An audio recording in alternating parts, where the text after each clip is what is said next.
According to figures from the UK Trade and Investment Organisation, which promotes British exports overseas, since 2006, the UK's average arms sales exceeded Russia, China and France, and are second only to the United States. Analysis by the independent newspaper and the campaign against the arms trade show that between 2010 and 2015, the British government sold £10 billion in arms licenses to at least 39 of the 51 countries that have been ranked not free in the US-based Freedom House's Freedom in the World report.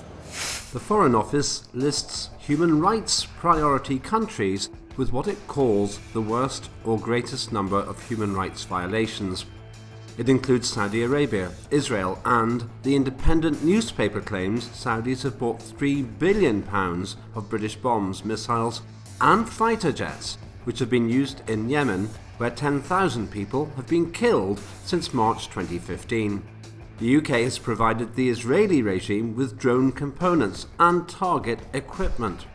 Repressive Bahrain has received British machine guns and police force training used to curb an uprising against the ruling Al Khalifa family.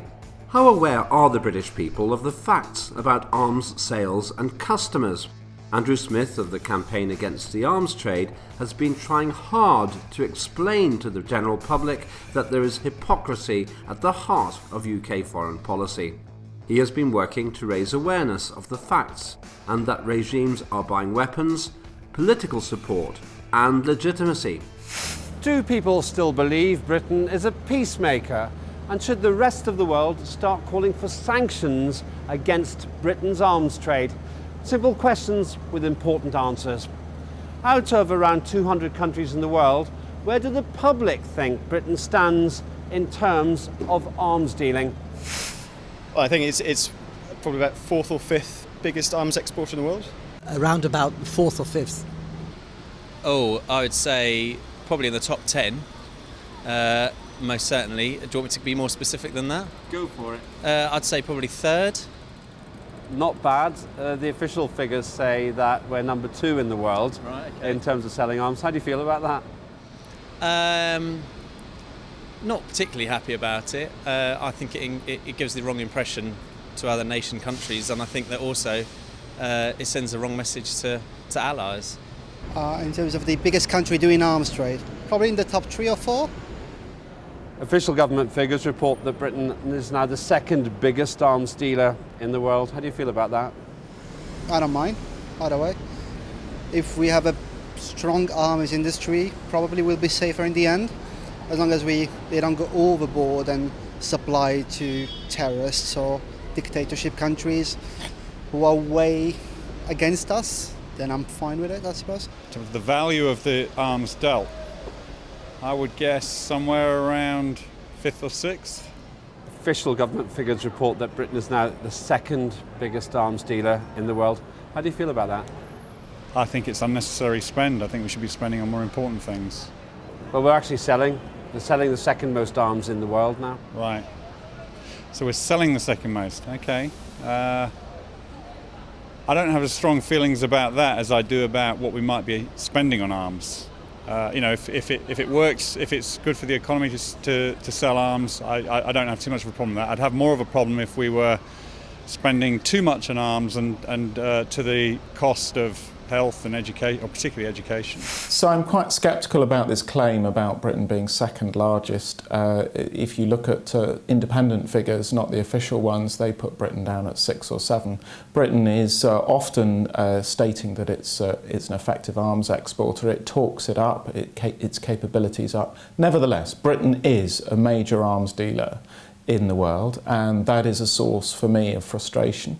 It's an issue that we in Britain need to deal with, because it demonstrates a certain priority towards giving away arms for strategic purposes, making money, rather than thinking about global stability and coming to a serious international agreement to limit the production and distribution of weapon systems that cause wars around the world.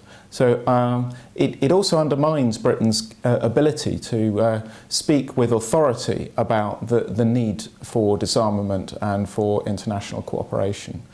So I feel a bit ashamed, I feel frustrated that we haven't been able to get on top of this issue. Not only is it a tragedy that Britain is the second largest supplier of arms to the world, but it also clearly shows that we as Britons are culprits, and our elite, our power elite, our politicians, who are in many ways complicit in sanctioning supply and sale of arms to the world. Their hands are seeped in blood. So they really can't sort of shy away from the fact that we as Britain is inflicting a lot of atrocities in the world. We are really fueling the conflicts in many, many parts of the world where most ghastly regimes use the armaments, the guns, the rockets, the bullets that are supplied by our arms producers to inflict suffering on their own people. Any region that you take it, whether it's in Africa, Middle East, it appears that we as Britain are supplying and fueling those conflicts in those regions. The top two arms traders, Britain and the United States, were also the top two slave traders in the world. How do the public describe these countries and their record of brutality and bloodshed, and why? So, well, I mean, slavery is an historic issue, whilst we still see, the kind of, I suppose, the results of it today, I don't see it as linked to arms trade in the modern world. I suppose I see arms trade more linked to, I suppose, national profit and kind of strategic interests.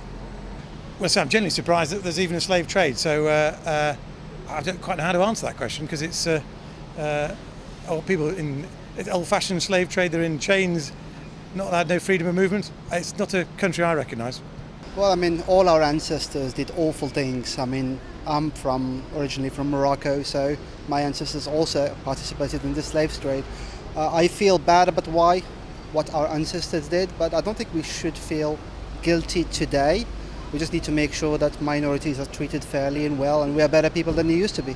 Well, I mean, those are past generations. I think as long as we learn from the lessons of history, I'm interested in history. I think if we learn from the lessons of history, and hopefully now we're at the top end in terms of ethical decision makers about anything related to human rights, immigration, any kind of human issues. I think that we should be very conscious of the history and make sure that we're doing the right things. So are we currently slave trading? Because I thought that was quite illegal at the moment.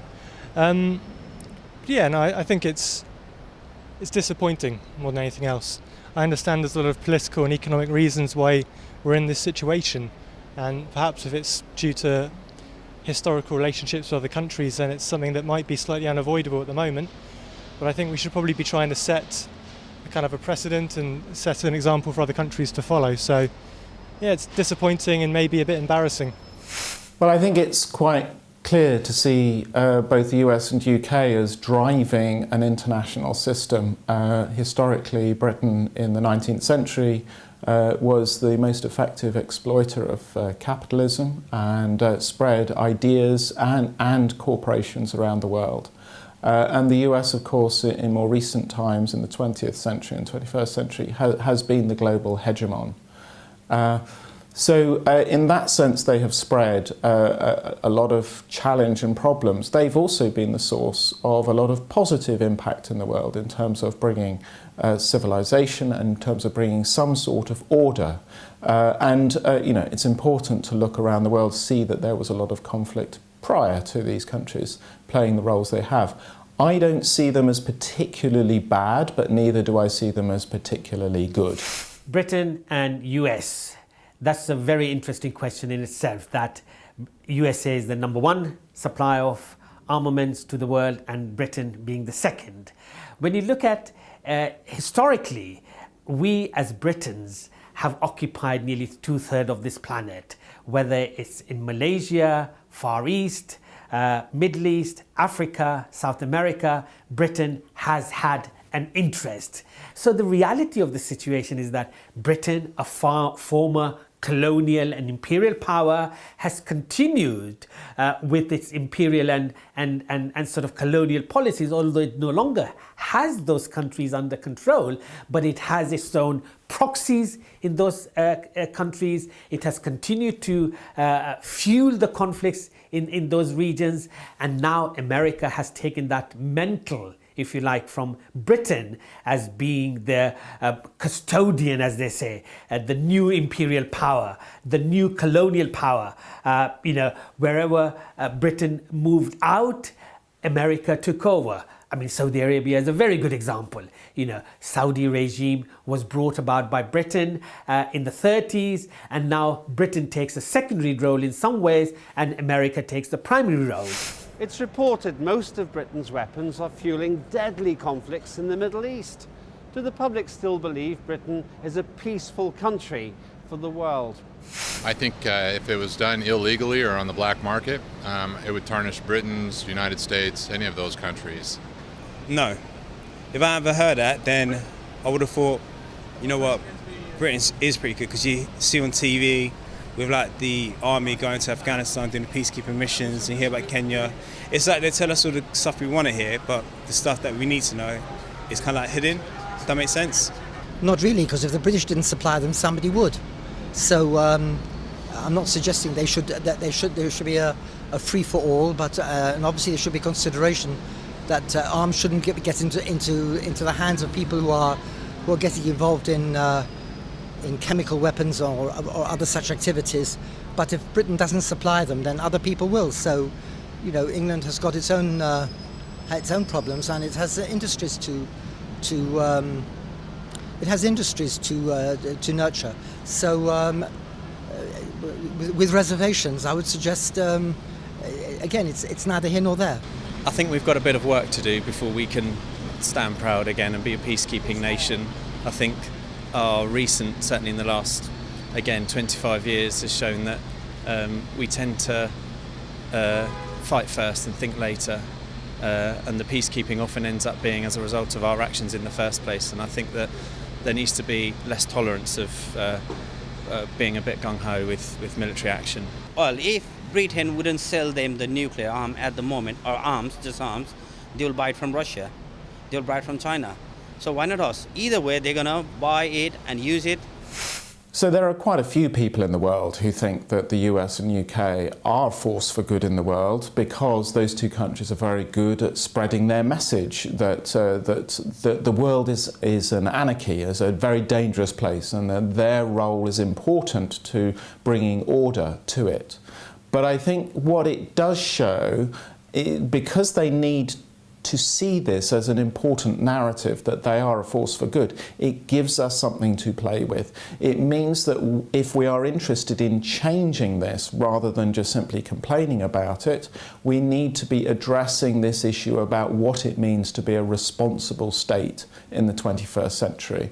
And a responsible state is one that does not push its own agenda in the name of bringing global order, because it is inevitably going to have pushback, and states that don't feel that their interests are being taken seriously are going to enter into conflict with the US and the UK, because quite understandably they see these countries as pushing their own agenda when they use the global governance in their own interests.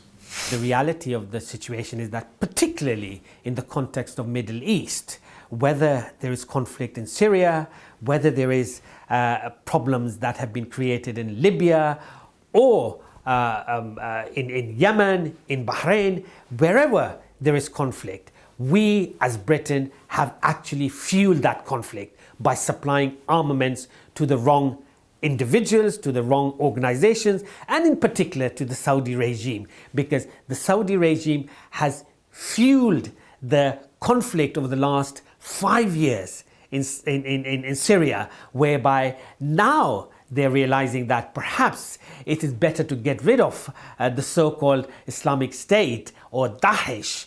And what's the crime that the Yemeni people have created? They only wanted independence. They wanted, a true democracy to operate there. But no, what happens is that the Saudis go in and start killing the people who are demanding democracy in Yemen, and whose armaments are creating that problem? It's our armaments coming from UK. Interestingly, about 2/3 of the exports were destined for the Middle East, where many countries have been ravaged by conflicts resulting from Western intervention. The UK is one of the world's most successful defence exporters, boasts one report from the government, averaging second place in the global rankings on a rolling 10-year basis, making it Europe's leading defence exporter in the period. London has sold £7.9 billion worth of arms deals with 22 of the 30 countries that have been blacklisted on the UK government's own human rights watch list. Britain's long-term weapons trade to Israel and Saudi Arabia has led to the massacre of thousands of civilians, especially children and babies. Should Britain be punished for this human rights record? The public said this. I think the Middle East thing is this is the problem. It's been a centuries-old conflict, and this is where it's very difficult. I don't quite know if anyone had an answer for it. They'd sort it all out now. Are we sent to Israel? Are we selling to Palestine? I don't know. I mean, that's the problem. There's just so much misinformation out there. An honest opinion is someone somewhere should be prosecuted for that. Especially when it kills innocent people, it kills kids and babies. It's pathetic. I mean, look at what's happening in Syria at the moment. If you watch those videos playing, back and back all the time, it's just, it shouldn't happen. I think whatever the punishment should be, it should be along the lines of making sure it stops happening in the long run. I'm a pacifist myself, so I don't think that there's much room for warfare in today's world. I think that we've got enough technology and enough resources to be able to avoid this. But I don't think warfare would be a suitable punishment or anything violent. Well, the answer is I don't know. It's horrible when it happens. How much are we responsible for it is also horrible. So if you're an arms dealer, like you're Smith & Wesson, you sell arms to people and they used to kill other people with, should you be held responsible? Probably some level. How it should be done is, I don't think it's an easy question with an easy answer. Well, I'm somebody who has been attempting to challenge the way in which Britain and the US go about its international foreign policy for some time. And I have come to the view that it is not effective to simply call for punishment of these two countries for several reasons, primarily because it's simply not realistic. If individual countries were to complain about these two, then they would be squashed very quickly. There is an attempt within the international community to start a process of banning nuclear weapons, and they are heavily resisted by the British and the Americans. But I think that attempt demonstrates a way of engaging with these two and with other countries that operate in a similar way, like the Russians, like the Chinese. What we need to be doing is collectively gathering together as the international community, the genuine international community that has the interests of people at its heart. We need to challenge this, not by punishment, but by shaming, by bringing awareness into the consequences of the way these countries operate, and by publicising that more. If we engage in punishment, I think we will end up losing, and it will simply reinforce and have those countries dig in a form of conflict that they know they can win.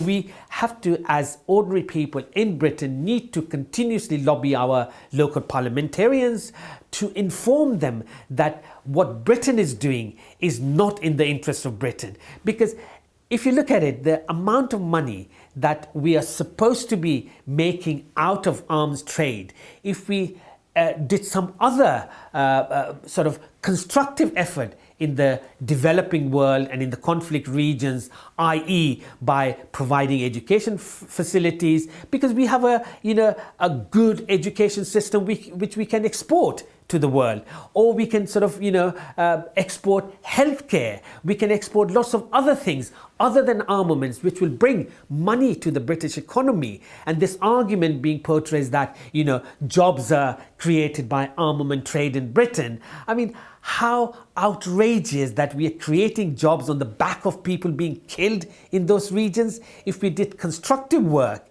we would actually create a lot of goodwill for Britain, and it will also bring lots of money into the economy by non-armament, non-lethal weapons being sold to conflict regions. The campaign against the arms trade says Britain's terrible record exposes the hypocrisy at the heart of UK foreign policy. Do the public want Britain to experience sanctions? Absolutely. I mean, you can't just, it's kind of like being a hypocrite. You can't tell a country not to do something and then, do it anyway, do it yourselves. It's not really fair. So, if other countries have been penalised for it, so should Britain. Oh, I don't know. I say because we're just trying to kid ourselves that we're a peaceful country, and that's about it. So everyone else thinks that we're warmongers. Yeah, I think maybe if it shows that we have acted inappropriately and we can, there's clear evidence that we have done, then I think that we should look at that. But obviously, as a Briton myself, that will have an impact on my life and my family. So I think that we need to start being a little bit more tolerant of some of the other countries and not trying to abide by our own rules all of the time and how we see fit to deal with things, because I think that tolerance is starting to wane a bit now, generally. Yeah, if we're operating out in any way outside international law or the UN policy framework, not that I know a lot about it, absolutely, I think that we should be held to account like any other nation. In fact, I think we've got to be whiter than white, and we've got to be seen to be whiter than white. And if we're not whiter than white, I'd like to see Britain clamp down on. I think to answer this question, it's useful to look at the way figures like Gandhi and President Nelson Mandela went about trying to affect the changes that they did. What they did was they looked at the injustice within their current situations, and let's not beat about the bush. The injustice in India under the British Raj was extraordinary, and there were very strong, violent reactions to that. But Gandhi went over the top of that, appealing to the British people, demonstrating to them that their rulers were doing things that were not in the interests of Britain and were unjust. We need to repeat that process today. We need to appeal over the top of the leaders to the people who understand that if you engage in unjust activities, if you engage in brutality, then in the end it will come back in your face. So the evidence is there, but the public still holds different views and doubts about the activities of the UK in terms of the international arms trade. And it's also clear that a number of citizens are not comfortable with what has been sold with the approval of their government. The UK is the world's second biggest arms dealer, with most weapons fueling deadly conflicts in the Middle East. Britain's arms help to oppress millions of people across the world and have been instrumental in the deaths of thousands of children, civilians and babies. Selling weapons may be good for business, but it's very bad for peace and terrible for Britain's credibility in terms of human rights.